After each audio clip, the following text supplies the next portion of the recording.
So hello बच्चों, welcome to exam news. तो बच्चों, इस वीडियो में मैं आपको इंग्लिश को क्वेश्चन कराऊंगा सिनोनिम्स टॉपिक के आपके बीएससी नर्सिंग एंट्रेंस एग्जाम के लिए। सो वीडियो में एंड तक बने रहें। सो बच्चों, जो आपका फर्स्ट क्वेश्चन है उसमें पूछ रहा है सोल का सिनोनिम क्या होगा। एंड आपके ऑप्शन है option number A important, option B immediate, option C only and option D है आपका प्रिंसिपल। एंड चलिए जान लेते हैं कि इसका करेक्ट आंसर क्या है। सो जो इसका करेक्ट आंसर है वो है option number C, that is only.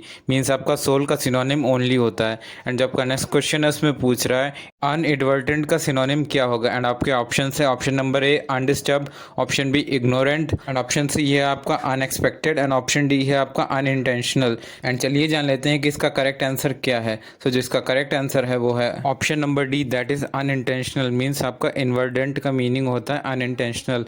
And जो आपका नेक्स्ट क्वेश्चन है उसमें पूछ रहा है जेनिथ का सिनोनिम क्या होगा। एंड आपके ऑप्शन है option number A pinnacle, option B है आपका रियलिटी एंड ऑप्शन सी है आपका होप एंड ऑप्शन डी है आपका आइडियल। एंड चलिए जान लेते हैं कि इसका करेक्ट आंसर क्या है। सो जो इसका करेक्ट आंसर है वो है option number A, that is Pinnacle. Means आपका जेनिथ का सिनोनिम पिनाकल होता है। एंड जो आपका नेक्स्ट क्वेश्चन है उसमें पूछ रहा है कॉर्डिनल का सिनोनिम क्या होता है। जो आपके ऑप्शन है option number a friendly, option be kind and option D है आपका अफेक्शनेट एंड ऑप्शन डी है आपका जनरस। एंड चलिए जान लेते हैं कि इसका करेक्ट आंसर क्या है। सो जिसका करेक्ट आंसर है वो है option number A, that is friendly. Means आपका कॉर्डिनल का सिनोनिम फ्रेंडली होता है। एंड जो आपका नेक्स्ट क्वेश्चन है इसमें पूछ रहा है इम्पैसिबल का सिनोनिम क्या होता है। एंड जो आपके ऑप्शन है option number A upright, option B है आपका हार्मलेस एंड ऑप्शन सी है आपका इनऑफेंसिव एंड ऑप्शन डी है आपका फ्लॉलेस। एंड चलिए जान लेते हैं कि इसका करेक्ट आंसर क्या है। सो जिसका करेक्ट आंसर है वो है option number D, that is flawless. Means आपका इम्पैसिबल का सिनोनिम फ्लॉलेस होता है। एंड जो आपका नेक्स्ट क्वेश्चन है उसमें पूछ रहा है डिलीजेंट का सिनोनिम क्या होता है। एंड आपके ऑप्शन है option number A hard working, option B है आपका प्राउड एंड ऑप्शन सी है आपका कंसेंटेड एंड ऑप्शन डी है आपका ग्रेट। एंड चलिए जान लेते हैं कि इसका करेक्ट आंसर क्या है। सो जो इसका करेक्ट आंसर है वो है option number A, that is hard working. Means आपका डिलीजेंट का सिनोनिम हार्ड वर्किंग होता है। एंड जो आपका नेक्स्ट क्वेश्चन है उसमें पूछ रहा है इनफर्म का सिनोनिम क्या होता है। एंड आपके ऑप्शन है option number A nervous, option B है आपका वीक एंड ऑप्शन सी है आपका अनस्टेडी एंड ऑप्शन डी है आपका टिमिड। एंड चलिए जान लेते हैं कि इसका करेक्ट आंसर क्या है। सो जिसका करेक्ट आंसर है वो है option number B, that is weak. Means आपका इन्फर्म का सिनोनिम वीक होता है। एंड जो आपका नेक्स्ट क्वेश्चन है उसमें पूछ रहा है पंसीव का सिनोनिम क्या होगा। एंड आपके ऑप्शन है option number A contemplative, option B है आपका प्रिसाइज, ऑप्शन सी है आपका रिलक्टेंट एंड ऑप्शन डी है आपका अनहैप्पी। एंड चलिए जान लेते हैं कि इसका करेक्ट आंसर क्या है। सो जिसका करेक्ट आंसर है वो है option number A, that is contemplative. Means आपका पेंसाइव का सिनोनिम होता है कंटेम्पलेटिव। एंड जो आपका नेक्स्ट क्वेश्चन है उसमें पूछ रहा है फॉलेसी का सिनोनिम क्या होगा। एंड आपके ऑप्शन है ऑप्शन ए है आपका फेमस इन्वेंशन, ऑप्शन बी है आपका मिस्टेकन बिलीफ, ऑप्शन सी है आपका smart move and option D है आपका अनफाउंडेड फियर। एंड चलिए जान लेते हैं कि इसका करेक्ट आंसर क्या है। सो जिसका करेक्ट आंसर है वो है option number B, that is mistaken belief. Means आपका फॉलेसी का सिनोनिम मिस्टेकन बिलीफ होता है। एंड जो आपका नेक्स्ट क्वेश्चन है उसमें पूछ रहा है बीक्वेथ का सिनोनिम क्या होता है। एंड आपके ऑप्शन हैं स्कोल्ड, ऑप्शन बी है आपका सराउंड, ऑप्शन सी है आपका गिव एंड ऑप्शन डी है आपका डिस्क्लोज। एंड चलिए जान लेते हैं कि इस क्वेश्चन का करेक्ट आंसर क्या होगा। सो जो आपका करेक्ट आंसर है वो है option number C, that is give. Means आपका बीक्वेथ का सिनोनिम होता है गिव। एंड जो आपका नेक्स्ट क्वेश्चन है उसमें पूछ रहा है ईयर्न का सिनोनिम क्या होता है। एंड आपके ऑप्शन है ऑप्शन ए है आपका कन्फ्रंट, ऑप्शन बी है आपका क्रेव एंड ऑप्शन सी है आपका डेनाई एंड ऑप्शन डी है आपका एक्सेप्ट।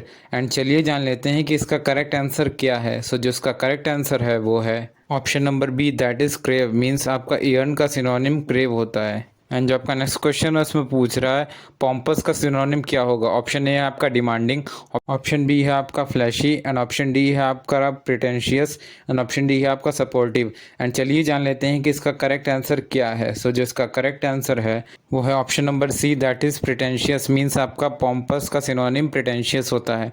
एंड जो आपका नेक्स्ट क्वेश्चन है उसमें पूछ रहा है इरेंड का सिनोनिम क्या होगा। ऑप्शन ए है आपका मिस्टेक एंड ऑप्शन बी है आपका ब्लंडर, ऑप्शन सी है आपका एनर्जी एंड ऑप्शन डी है आपका टास्क। एंड चलिए जान लेते हैं कि इस क्वेश्चन का करेक्ट आंसर क्या है। सो जिसका करेक्ट आंसर है option number D, that is task. Means आपका इरेंड का सिनोनिम टास्क होता है।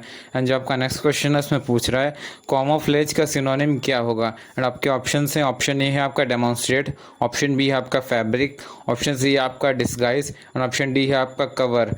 एंड चलिए जान लेते हैं कि इसका करेक्ट आंसर क्या है। सो जो इसका करेक्ट आंसर है वो है option number C, that is disguise. Means आपका कैमोफ्लेज का सिनोनिम डिस्गाइज होता है। एंड जो आपका नेक्स्ट क्वेश्चन उसमें पूछ रहा है इम्प्रूडेंट का सिनोनिम क्या होगा। ऑप्शन ए है आपका इंसॉलेंट, ऑप्शन बी है आपका एरोगेंट, ऑप्शन सी है आपका विजिलेंट एंड ऑप्शन डी है आपका एस्ट्यूट। एंड चलिए जान लेते हैं कि इसका करेक्ट आंसर क्या है। सो जो इसका करेक्ट आंसर है वो option number A, that is insolent. Means आपका इम्प्रूडेंट का सिनोनिम इंसॉलेंट होता है। एंड आपका नेक्स्ट क्वेश्चन उसमें पूछ रहा है एनेक्सर का सिनोनिम क्या होगा। ऑप्शन ए है आपका अटैचमेंट, ऑप्शन बी है आपका डेवलपमेंट एंड ऑप्शन सी है आपका रिटायरमेंट एंड ऑप्शन डी है आपका कमेंसमेंट। एंड चलिए जान लेते हैं कि इस क्वेश्चन का करेक्ट आंसर क्या है। सो जो इसका करेक्ट आंसर है वो है option number A, that is attachment. Means आपका एनेक्सर का सिनोनिम अटैचमेंट होता है।